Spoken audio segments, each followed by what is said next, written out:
Hello student, कैसे हैं आप सब। आई होप कि आप लोग सब अच्छे होंगे और मदद से होंगे। मैं मैथ्स गुरु, आप सभी का स्वागत है आपके अपने यूट्यूब चैनल मैथ्स गुरु में। हम यहाँ पढ़ाते हैं क्लास 10 की मैथ्स, जिसका जो है आज मैं अध्याय 13 लेकर आया हूँ। इसका नाम है सांख्यिकी, इस चैप्टर का नाम। इसके जो है मोस्ट इंपॉर्टेंट क्वेश्चन कराऊंगा मैं। आप इसके 3 क्वेश्चन कर लेना और आपकी पूरी सांख्यिकी कंप्लीट हो जाएगी। और इन्हीं तीनों क्वेश्चन में से आएगा आपका एग्जाम में, किसी एक पर क्वेश्चन पूछ लेंगे। तो देखिए कौन कौन से होंगे वो 3। देखिए, या तो आपसे माध्य पे क्वेश्चन पूछ लेगा, कह देगा मतलब कुछ आंकड़े दे देगा, कहेगा माध्य ज्ञात करो। या बहुलक पे पूछ लेगा कि बहुलक ज्ञात करो, या माध्यक पे पूछ लेगा कि माध्यक ज्ञात करो। तो इन तीनों को हम एक एक क्वेश्चन सॉल्व कर लेंगे और आप लोग उसे अच्छे से समझना, ठीक है। तो देखिए क्वेश्चन आपकी स्क्रीन पर आ जाएगा, ठीक है। मैं क्वेश्चन पढ़ रहा हूँ। विद्यार्थियों के एक समूह द्वारा अपने पर्यावरण संचेतना अभियान के अंतर्गत एक सर्वेक्षण किया गया, जिसमें उन्होंने एक मोहल्ले के 20 घरों में लगे हुए पौधों से संबंधित निम्नलिखित आंकड़े एकत्रित किए। प्रति घर माध्य पौधों की संख्या ज्ञात कीजिए। मतलब इसमें जो है माध्य निकालना है, ठीक है। तो आप लोग क्वेश्चन जो है देख सकते हैं और इसके जो है आंकड़े दे रखे हैं, ये टेबल दे रखी है, ठीक है। क्वेश्चन में आप लोग देखेंगे तो आपको पता चल जाएगा। तो मैंने डायरेक्ट टेबल बना दी है, ठीक है, जिसमें जो है ये 2 चीजें दे रखी हैं, पौधों की संख्या दे रखी है और घरों की संख्या दे रखी है। हमें क्या निकालना होगा, xi और xi xi कैसे निकालेंगे, xi निकालेंगे, ये जो वर्ग अंतराल, ये पहली वाली पौधों की संख्या है ना, इसे बोलते हैं वर्ग अंतराल। और ये घरों की संख्या बोलते हैं, ये घरों की संख्या दे रखी है, इसे बोलते हैं बारंबारता, ठीक है। वो लिख के नहीं आएगा, बारंबारता इसे बोलते हैं, ठीक है। और इसे fi से डिनोट करते हैं। तो xi कैसे निकालेंगे, xi निकालेंगे इन दोनों को जोड़कर। 0 में 2 जोड़ेंगे कितना हो जाएगा, 2, 2 का आधा 1। ऐसे यहां देखो 4 में 2 जोड़ेंगे कितना हो जाएगा 6, 6 का आधा 3। अब देखो इन दोनों में अंतर कितने का है, 1 और 2 में, 1 और 3 में, 2 का, तो 2 जोड़ते चलो। 3 में 2 जोड़ेंगे 5, 5 में 2 जोड़ेंगे 7, 7 में 2 जोड़ेंगे 9, 9 में 2 जोड़ेंगे 11, 11 में 2 जोड़ेंगे तो 13। ये समझ में आ गया xi। या तो तुम ऐसे कर सकते हो भाई, इन दोनों को जोड़ो। 0 में 2 जोड़ेंगे 2, 2 का आधा 1, ठीक है। ऐसे 2 में 4 जोड़ेंगे 6, 6 का आधा 3। ऐसे 6 में 4 जोड़ेंगे 10, 10 का आधा 5, ठीक है। तो ऐसे करते जाना, वरना 1, 2 संख्याओं का निकाल लो, फिर उसके बाद उसका अंतर देख लो और जितना अंतर आएगा वही जोड़ते चलो। जैसे 3 और 1 में कितने का अंतर था, 2 का। तो इसके बाद वाली संख्या को मैंने कैसे लिखा, 3 में 2 जोड़ दिए तो 5, 5 में 2 जोड़ दिए 7, 7 में 2 जोड़ दिए 9, 9 में 2 जोड़ दिए 11, 11 में 2 जोड़ दिए 13। तो ये हमारा xi निकल आया। अब xi fi कैसे निकलेगा, xi की जो है गुणा करना पड़ेगी fi से। xi के जितने भी मान है उनकी गुणा करना पड़ेगी fi के जितने भी मान है उनसे, ठीक है। तो पहले देखो xi का क्या मान है 1 और fi का पहला मान क्या है 1, तो 1 की 1 से गुणा होगी 1 आ जाएगा। दूसरा देखो xi का कितना मान है 3, fi का कितना है 2, 3 दूनी 6। तीसरा देखो xi का मान कितना है 5, fi का कितना है 1, 5 एकम 5। तीसरा देखो चौथा xi का कितना मान है 7, fi का कितना है 5, 7 पंजे 35। ऐसे ये देखो xi का कितना मान है 9, fi का कितना है 6, 9 छक 54। ऐसे ये देखो xi का कितना है 11, fi का कितना है 2, 11 दूनी 22। ऐसे ही लास्ट वाला देखो xi का कितना है 13 और fi कितना है 3, 13 तिया 39, ठीक है।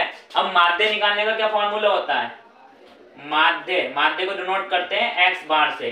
तो माध्य बराबर फॉर्मूला होता है सिग्मा fi इंटू xi बटे सिग्मा fi। ये जो है गुणा में आगे पीछे कर सकते हैं आप। क्या यहाँ पे xi fi है और यहाँ पे fi xi क्यों लिखा, तो गुणा में आगे पीछे कर सकते हैं, ठीक है। अब देखो सिग्मा लगा हुआ है, सिग्मा fi xi। सिग्मा का क्या मतलब होता है, सिग्मा का मतलब होता है सम, यानी कि जोड़ना। किसका सम, ऊपर देखो सिग्मा fi xi यानी कि जितने भी xi fi हैं इनका सम, जो सम आएगा इन्हें जोड़ेंगे वो यहाँ लिखना होगा। ऐसी सिग्मा fi यानी कि जितने भी fi दे रखे हैं उनका सम, उनका टोटल जो fi है इनका जो योग आएगा उसे अपॉन में लिखना होगा। तो पहले सिग्मा fi निकाल ले रहे हैं। तो सिग्मा fi कैसे निकालेंगे, इन सबको जोड़ देंगे। 1 और 2 3, 3 और 1 4, 4 और 5 4 और 5 9, 9 और 6 15, 15 और 2 17, 17 और 3 20। तो सिग्मा एफ आई आ गया 20। अब किसका निकालना है, सिग्मा एफ आई एक्स आई, यानी कि इन सब का सम करना पड़ेगा। तो सिग्मा एफ आई एक्स आई बराबर इन सबको जोड़ो, 6 और 1 7, 7 और 5 12, 12 और 4 कितने हो जाएंगे, देखो 6 और 1 7, 7 और 5 12, 12 और 5 17, 17 और 4 21, 21 और 2 23, 23 और 9 32, 32 के 2 हाथ से लग गए 3, 3 और 3 6, 6 और 5 11, 11 और 2 13, 13 और 3 16। ठीक है, आप लोग इसको एक बार फिर से जोड़ सकते हैं। अब सिग्मा एफ आई एक्स आई कितना आ गया 162, तो इसकी जगह पे लिख दिया 162। सिग्मा एफ आई कितना आया 20, तो इसकी जगह पे लिख दो 20, 20 से काटो 20 ही कम 20, या ऐसे काटो 2 ही कम 2, 1 0 बचा 0 यहाँ लगा दो, ऐसे काटो 2 8 16, 2 ही कम 2, तो ये आ जाएगा 81/10, और 81 को 10 से भाग देंगे तो आ जाएगा 8.1। तो ये एक्स बार इतना आ गया, ये इसका आंसर है। ठीक है, आई होप आप लोग को समझ में आया होगा। इसके बाद बहुलक का कराऊंगा मैं। तो देखिए ये दूसरा क्वेश्चन है, क्वेश्चन आपकी स्क्रीन पर आ जाएगा, मैं क्वेश्चन पढ़ रहा हूँ। ठीक है, निम्नलिखित सारणी किसी अस्पताल में एक विशेष वर्ष में बढ़ती हुए रोगियों की आयु को दर्शाती है। मतलब एक सारणी दे रखी है इसमें। ठीक है, उपरोक्त आंकड़ों के बहुलक और माध्य ज्ञात कीजिए। मतलब इसमें दो चीजें ज्ञात करना है, बहुलक और माध्य। माध्य आप लोग खुद निकालना, मैं सिर्फ बहुलक के बारे में बता दूंगा। ठीक है, दोनों केंद्रीय प्रवृत्ति की मापों की तुलना कीजिए और उनकी व्याख्या कीजिए। तो इसमें जो है बहुलक ज्ञात करना है और हमें ये सारणी दे रखी है। माध्य जो है आप लोग खुद निकाल लेना, वैसे माध्य भी पूछा है तो माध्य आप लोग निकाल लेना। ठीक है, तो चलो करते हैं इसे स्टार्ट। देखिए बहुलक निकालने का क्या फॉर्मूला होता है, फॉर्मूला होता है इसका बहुलक का, बहुलक बराबर होता है L plus F1 minus F0 upon में 2F1 minus F0 minus F2 और इंटू H। ठीक है, ये बहुलक का फॉर्मूला होता है। हमें F1 कैसे पता चलेगा, F0 कैसे पता चलेगा, और F2 कैसे पता चलेगा, और H कैसे पता चलेगा, और L कैसे पता चलेगा। तो देखिए चलो स्टार्ट करते हैं। देखिए F1 कैसे निकालेंगे। अब ये जो दे रखा है ये होती है बारंबारता, यानी कि F, नहीं इसे बारंबारता बोलते हैं। F तो अभी निकालना पड़ेगा। ठीक है, तो इसे बोलते हैं बारंबारता। अब ये बारंबारता दे रखी है, यानी कि रोगियों की संख्या बारंबारता दे रखी है। तो इस बारंबारता में जो सबसे बड़ी संख्या है वो होता है F1। तो देखो इसमें सबसे बड़ी संख्या कौन सी है 23, तो इसे मान लो F1। ठीक है, समझ लिया। देखो ये बारंबार जो सेकंड वाली रो में जो था, सेकंड वाले कॉलम में जो थी संख्या है वो होती है बारंबारताएं। अब इन बारंबारता में देखो जो सबसे बड़ी संख्या है उसे मानते हैं F1। F1 से जस्ट ऊपर वाली संख्या वो होती है F0, और F1 से जस्ट नीचे वाली संख्या वो होती है F2। तो ये तीनों पता चल गए, F0, F1 और F2। अब रह गए L और H। ये कैसे निकालेंगे, F1 के सामने वाला वर्ग अंतराल। तो F1 के सामने वर्ग अंतराल कौन सा है, ये वाला तो है इसके सामने 35 से 45। तो F1 के सामने वाला वर्ग अंतराल देखो, इसकी जो निम्न सीमा मतलब ये छोटी सीमा होती है। ठीक है, तो निम्न सीमा क्या है 35। तो L बराबर जो है, ये जो है L आ गया, L बराबर 35। H रह गया, H कैसे निकालेंगे, इन दोनों के बीच का अंतर, जितने भी वर्ग अंतराल दे रखे हैं इनके बीच का अंतर। 15 और 5 में कितने का अंतर है 10 का। ऐसे देख लो 25 और 15 में कितने का अंतर है 10 का, तो सभी में 10 का अंतर है। तो H बराबर कितना आ गया 10।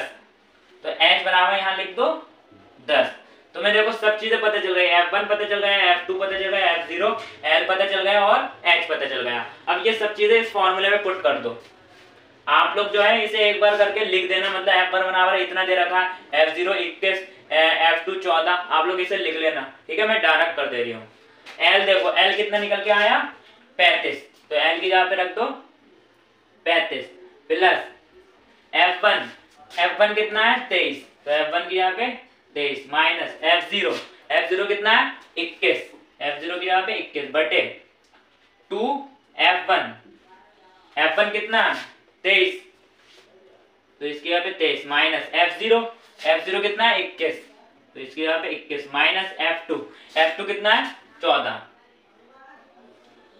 गुणा H, H कितना है 10, तो H के यहाँ पे 10 लिख दो। तो ये 35 प्लस 23 में से 21 जाएगा कितना बचेगा 2 बटे 23 दूनी कितने हो जाएंगे 46 माइनस, अब देखो ये माइनस का 21 और माइनस का 14 इन दोनों को जोड़ लो, 21 में 14 जोड़ेंगे तो कितना हो जाएगा 1 और 4 5 2 और 1 3, तो हो जाएगा माइनस के 35 और गुणा में चल रहा है 10, तो ये 35 प्लस तो ये 2, 46 में से 35 जाएंगे कितने बचेंगे 11, 46 में से 35 जाएंगे कितने बचेंगे 11, 6 में से 5 जाएगा 1, 4 में 3 गया 1 और गुणा में क्या चल रहा है 10, तो ये 35 हो जाएगा प्लस 2 की 10 से गुणा करेंगे 20 बटे 11, अब 11 से जो है भाग दे दो, वो 20 को जो है 11 से भाग दे दो, तो इसे भाग दे देना 11 कम 11 11 कम 11 11 दूनी 22 ज्यादा हो जाएगा तो एक बार में ले लिया 11 कम 11 कितने बचेंगे 20 में से 11 जाएंगे 9, तो पॉइंट लगा के 0 लगा दो तो 90 हो जाएंगे वो, तो 11 अट्ठे 88 कितने बचे 2 पॉइंट लगा हुआ है 0 बढ़ा दो 20 हो जाएगा, तो 11 कम 11 तो ये आ जाएगा 35 और प्लस 1.81, ठीक है। अब इन्हें जोड़ दो 35 में 1.81 जोड़ेंगे कितना हो जाएगा 35 में 1 जोड़ो कितना हो जाएगा 36.81, तो बहुलक आएगा हमारा इतना आ गया बहुलक, ये बहुलक आ गया। तो समझ में आया आप लोग को, एक बार मैं चेक कर लेता हूं कि दिख रहा है कि नहीं दिख रहा है, 1 मिनट रुकिए। तो देखिए ये इसका लास्ट क्वेश्चन है, क्वेश्चन आपकी स्क्रीन पर आ जाएगा, मैं क्वेश्चन पढ़ रहा हूं। देखिए क्वेश्चन क्या है, निम्नलिखित बारंबारता बंटन किसी मोहल्ले के 68 उपभोक्ताओं की बिजली की मासिक खपत दर्शाता है, इन आंकड़ों के माध्य और बहुलक ज्ञात कीजिए। मतलब इसमें तीनों चीजें ज्ञात करना होगी, माध्य और बहुलक, जिसमें से जो है मैं सिर्फ माध्य ज्ञात करूंगा, आप लोग जो है माध्य और बहुलक आप लोग खुद ज्ञात करना, ठीक है। तो सिर्फ मैं इसका माध्य ज्ञात करूंगा, ठीक है। और इसके कुछ आंकड़े दे रखे हैं, मासिक खपत दे रखी है और उपभोक्ताओं की संख्या दे रखी है, तो वो मैंने यहाँ पर लिख दिया। अब इसमें जो है एक टेबल बनाना पड़ती है, मतलब संचयी बारंबारता जो है निकालनी पड़ती है। संचयी बारंबारता कैसे निकालते हैं, जो पहले संख्या दे रखी है वो ऐसे लिख दो 4, ठीक है। पहली जो बारंबारता दे रखी थी वो ऐसे लिख दिया। दूसरी कैसे निकालेंगे संचयी बारंबारता, 4 में 5 जोड़ेंगे 9, समझ गए, 4 में इस 5 को जोड़ा तो 9, इस 9 में 13 जोड़ेंगे तो कितना हो जाएगा 9 और 13, 13 और 9 कितना हो जाएगा 13 और 9 22, 13 और 9 22, 22 में 20 जोड़ेंगे कितना हो जाएगा 42, 42 में 14 जोड़ेंगे कितना हो जाएगा 4 और 2 6, 4 और 1 5 56, 56 में 8 जोड़ेंगे कितना हो जाएगा 64, ठीक है। 56 में 8 जोड़ेंगे 64, 64 में 4 जोड़ेंगे तो कितना हो जाएगा 70। आ गए समझ में, एक बार फिर समझ लो। पहली उपभोक्ता की संख्या थी तो हमने ऐसे लिख दिया संचयी बारंबारता में। दूसरी कैसे निकाली, इस 4 में इस 5 को जोड़ा तो 9, 9 में फिर 13 को जोड़ा 22, 9 में 13 को जोड़ेंगे कितना हो जाएगा 22, 22 में 20 को 42, 42 में 14 को 56, 56 में 8 को 64, 64 में 4 को 70, 64 में 4 को जोड़ा है तो 68 आएंगे ना, ये अभी मिस्टेक हो जाती, 64 में 4 को जोड़ेंगे तो 68 ही तो हो जाएगा, ठीक है। तो ये सब हमने संचयी बारंबारता निकाल ली। एक का फॉर्मूला होता है माध्य बराबर होता है L plus n/2 minus CF बटे F, ठीक है, इसकी गुणा में H, इसको L को थोड़ा इधर H, ठीक है, ये प्लस बीच में लगा दिया। क्या होता है माध्यक का L plus n/2 minus CF बटे F और गुणा में H, तो ये माध्यक का फॉर्मूला होता है। देखिए हमें जो है n/2 पता होना चाहिए, CF पता होना चाहिए, F पता होना चाहिए। तो सबसे पहले n/2 कैसे करेंगे, n का मतलब होता है इन सब का योग, इन सब का योग जो होता है वो n होता है, तो इन सबको जोड़ेंगे तो वो आ जाएगा 68, चाहो तो जोड़ के देख लो, देखो इन सबको जोड़ेंगे तो 68 आएगा। कैसे, 4 5 और 4 9, 9 और 13 22, 22 और 20 कितने 42, 42 और 14 56, 56 और 8 64, 64 और 4 68। तो n बराबर आ गया 68, n बराबर आ गया 68। हमें चाहिए n/2, तो n/2 68 का आधा, n/2 कैसे निकालोगे, n/2, n कितना है 68 और बटे में 2, 2 से काटो 2 कम 2, 2 3 6, 2 चौक 8, तो 34 आ गया n/2। ठीक है, n/2 कितना आया 34। तो 34 जो है वो संचयी बारंबारता में देखो 34 से ठीक बड़ी संचयी बारंबारता कौन सी है, ये जो दे रखा है ये संचयी बारंबारता है। तो 34 से ठीक बड़ी संचयी बारंबारता कौन सी है, तो देखो इसमें संचयी बारंबारता में 34 से ठीक बड़ी संचयी बारंबारता कौन सी है, 42 है।